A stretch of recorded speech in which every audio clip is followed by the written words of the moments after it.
there, everybody. Happy Friday on this very, very rainy day.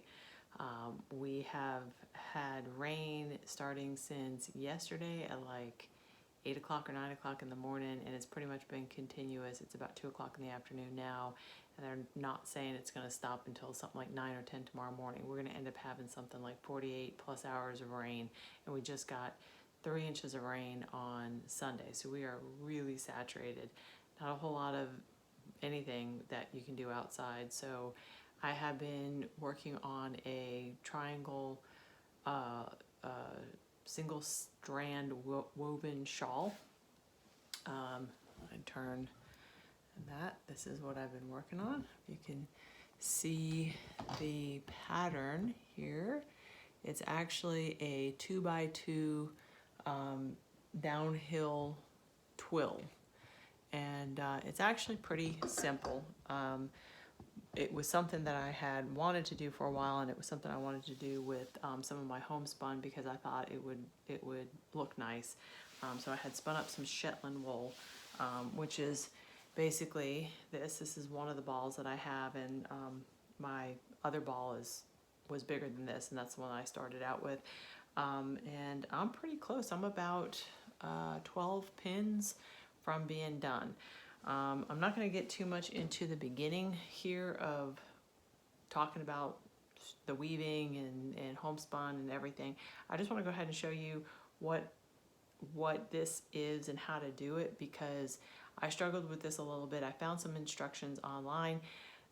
The instructions weren't exactly correct. At least I don't think they were correct. I tried to contact the person who wrote the pattern, and I never got a response back from that person. So let me go ahead and turn this around so hopefully y'all can see. Now when you start weaving, try and get the better angle here because I can't see what I'm doing. Actually, let me change starting off with the 2x2 downhill twill pattern. I'm going to explain to you first what we're looking at. When we first start off, where this yarn is 2 pins over, this one on the left hand side is going to be the same exact thing. If you ever need to check yourself, you go 2 pins over on the same side. You can check to see where you're at if you ever get lost. Okay, so this is step 1. This is actually on the right side. Step 2, which you weave on that side. This next pin over on the left side is step 3, and this one on the right side that gets woven on the other side is step 4. Now we're starting on this pin here, which is just going to be a repeat of these 2 right here.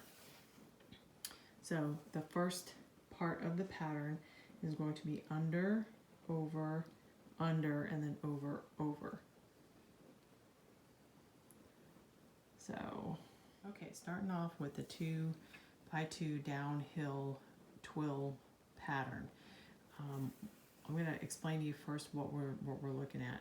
When we first start off, where this yarn is 2 pins over, this one on the left hand side is going to be the same exact thing. If you ever need to check yourself, you go 2 pins over on the same side. You can check to see where you're at if you ever get lost. Okay, so this is step 1. This is actually on the right side. Step 2, which you weave on that side. This next pin over on the left side is step 3, and this one on the right side that gets woven on the other side is step 4. Now we're starting on this pin here, which is just going to be a repeat of these 2 right here. So the first part of the pattern is going to be under, over, under, and then over, over.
the second one is even simpler.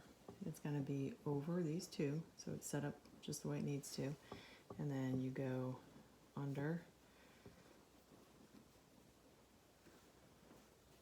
3 and 4, okay? Over these two, under these two. And you follow that all the way down. All right, so we're back now on the left side of the loom, and we're going to do number 3. Okay, so this is the third step of the process, which is under, then over, over, under, under. Okay, under,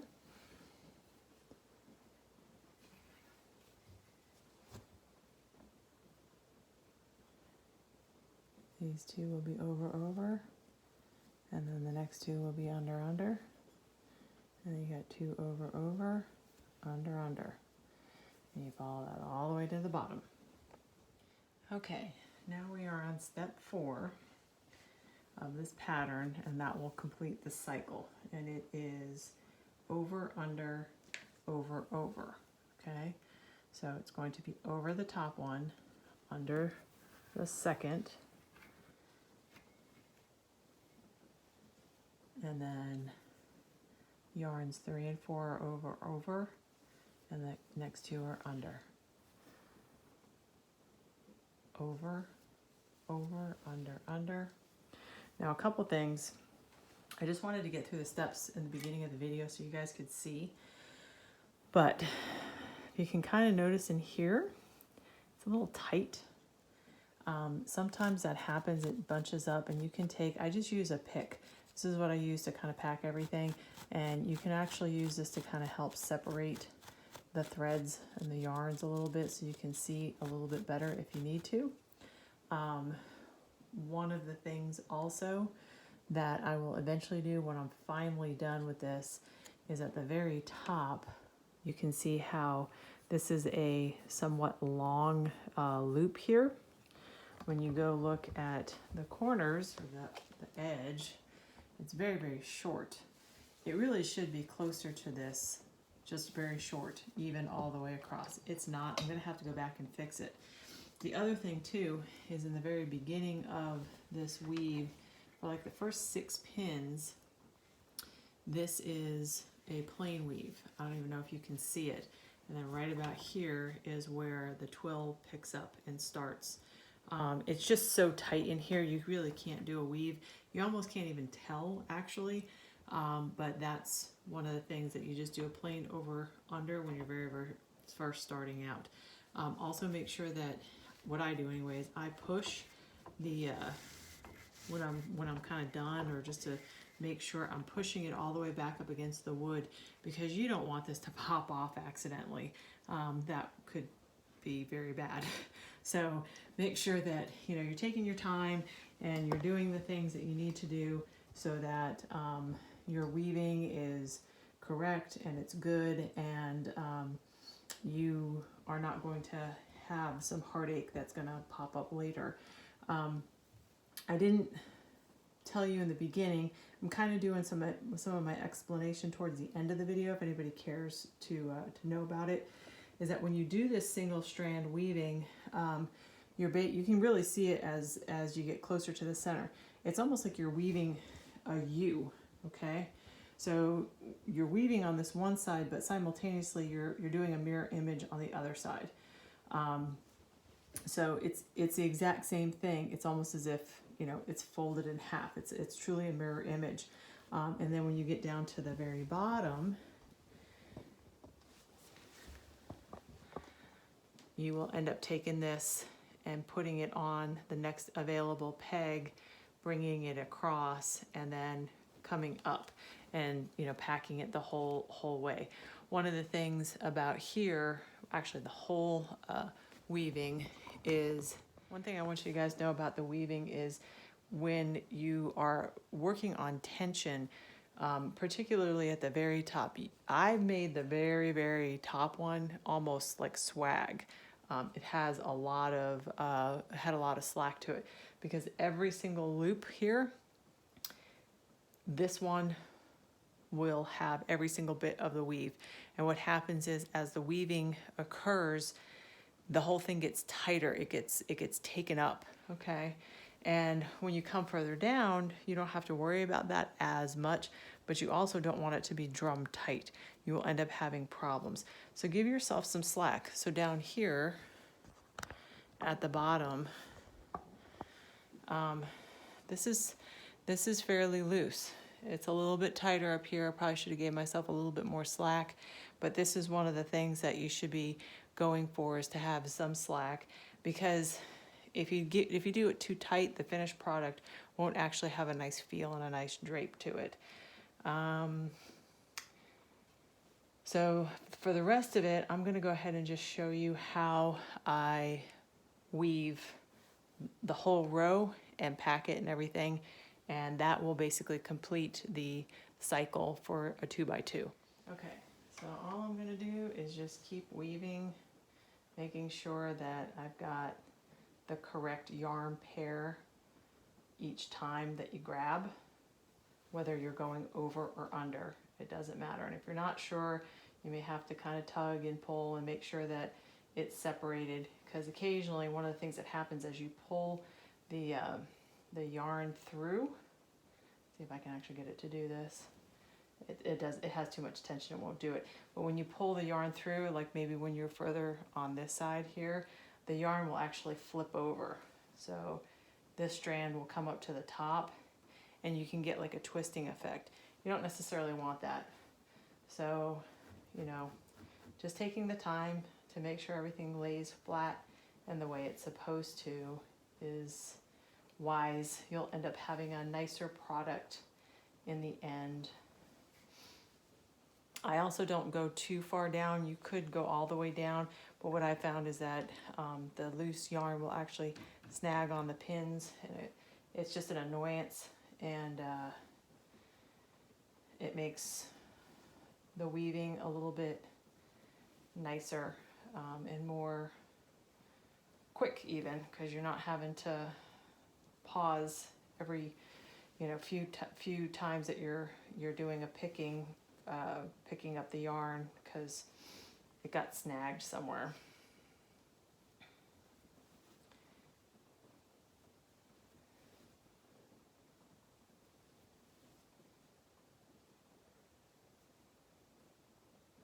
And if you ever get a little bit lost, you can always check by pulling the yarn up to actually see the shed, so where your over unders are, and you can see, oh, okay, yeah, I do. I've got 2 on the underside, 2 on the upside.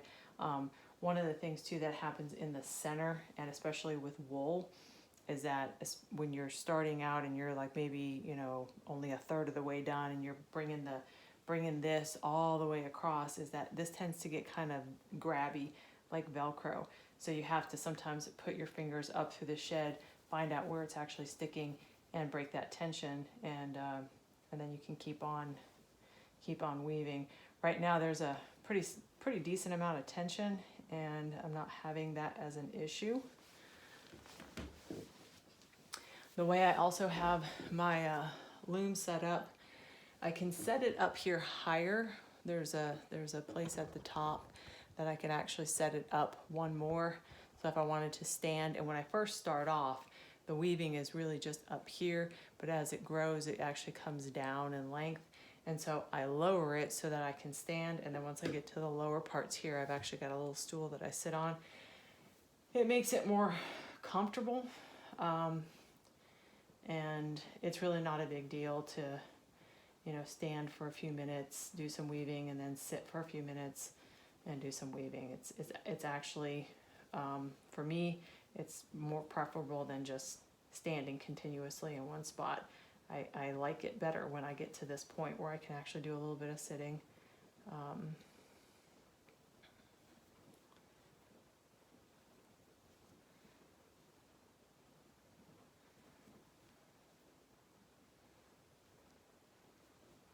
So now I'm getting to a point where it's a little bit tight weaving, so I'm just going to tug on this side, which is going to give me more yarn. And I can just keep doing the pattern. The one nice thing about this is it's fairly quick because you're not having to pick every single strand of yarn.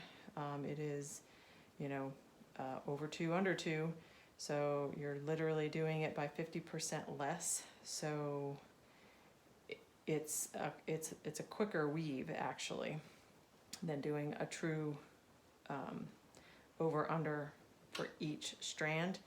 Now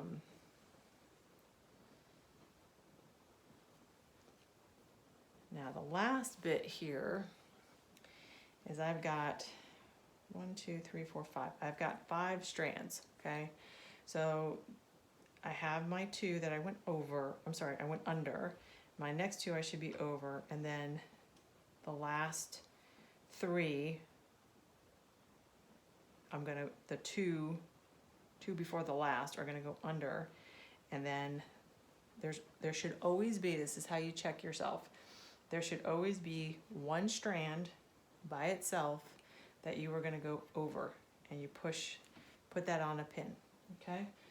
Now I've got just a pick that I got from Walmart, and I pack the yarn over nice. I need to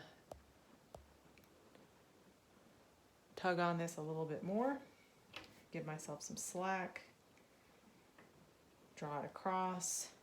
Now that's really too much slack, so I can go to the very top, find my yarn, and give it a little bit of a tug. It will tighten it up. I want to make sure it's not too loose or too tight, and I'm fairly satisfied with that. So now I'm going to just go ahead and pack it off to the side. And that completes the 2x2 pattern, the 4 steps to create the 2x2 pattern. Now, as this gets closer together, this is going to get tighter and tighter.